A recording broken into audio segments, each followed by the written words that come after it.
Hey guys, it's Hans Hobbies, and this is my first run and just kind of a test to make sure this thing actually works before I tear into it for my project.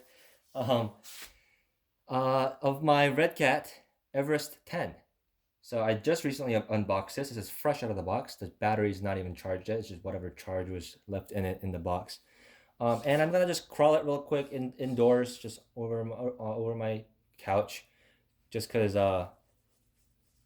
it's wet and snowy and muddy outside, and I don't really want to get this one dirty because otherwise my desk is gonna get dirty and stuff. I don't know.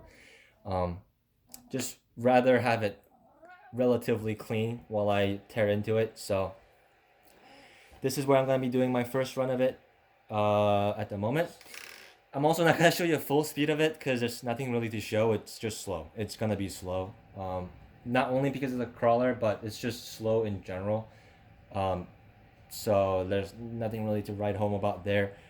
And it's guaranteed to also have torque steer. So if I give it full beans off the start, you can see like the truck's wallowing around.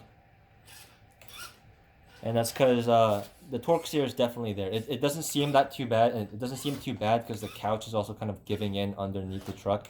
But that passenger side um, front tire is picking off the ground, and the body is also leaning to the side when you give it full throttle. So that's something you probably want to address. But I'm actually really impressed how smooth and quiet and nicely this thing crawls. I honestly thought this thing would suck massively, but look how smooth that is. And it's so quiet.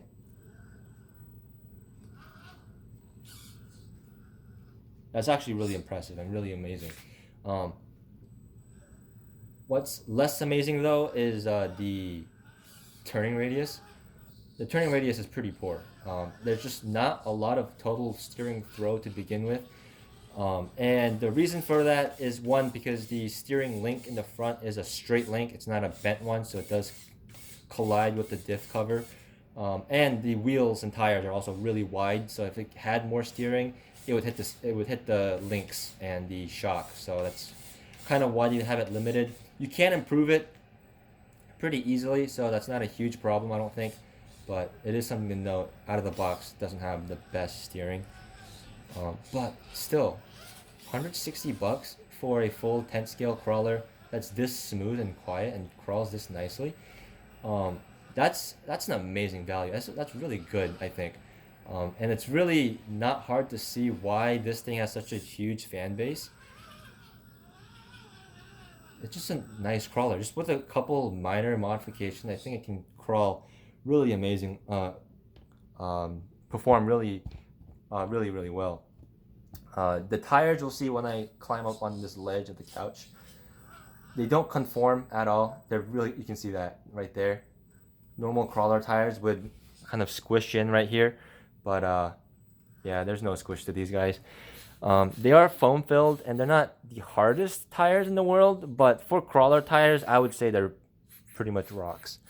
For any other like RTR tire, they're decent, but just not really up to crawler specs. So that's a bit unfortunate. Um, but at least on the couch, it seems it grips really well. And the tread pattern of it is aggressive enough where it seems like it will at least still do decently on rocks, like dry rocks. It'll probably do decently on. Might not do as well on like a dirt surface or something like that. So that is something to keep in mind. And with the hard compound tire like this, the moment your tires get even the slightest bit wet, they're gonna have absolutely zero traction. So that is also something to keep in mind. Also, another thing is I'll show you the front of the truck here. As you can see my cat in the background. When you're at an angle, when you're like side hilling, it's not as bad there, but when you're kind of side hilling like this, you can see how much the body leans over. Um, it, uh, with this design of truck, because the battery and everything is mounted so up high, and the shocks are so loose and there's so much articulation, when you go side hills, it will tend to drive like this, which I think looks stupid. It looks bad. It's also not good for performance. So um, It's actually set up so it's not too terrible out of the box, but it is still noticeable. So that's something I would want to change.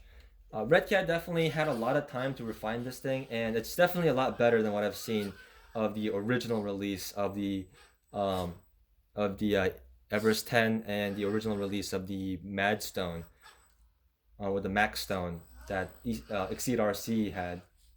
So, so pretty happy with it. Um, yeah, it's fun. It's a fun truck to drive even in stock form. Just another thing I want to show you quickly is the amount of flex this thing has. Oh, actually turn it over here.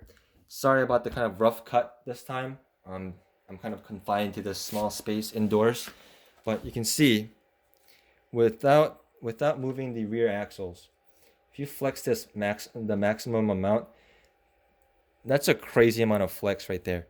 Um, that's close. That can at certain times almost get perpendicular. It will flex more to this side than this side, just because of the way that. Oh no, the other way. It will flex more to this side than this side because of the way the drive shaft is set up. But that is still a significant amount of flex. Now, flex is a bit overrated, but when you need it, it's definitely helpful.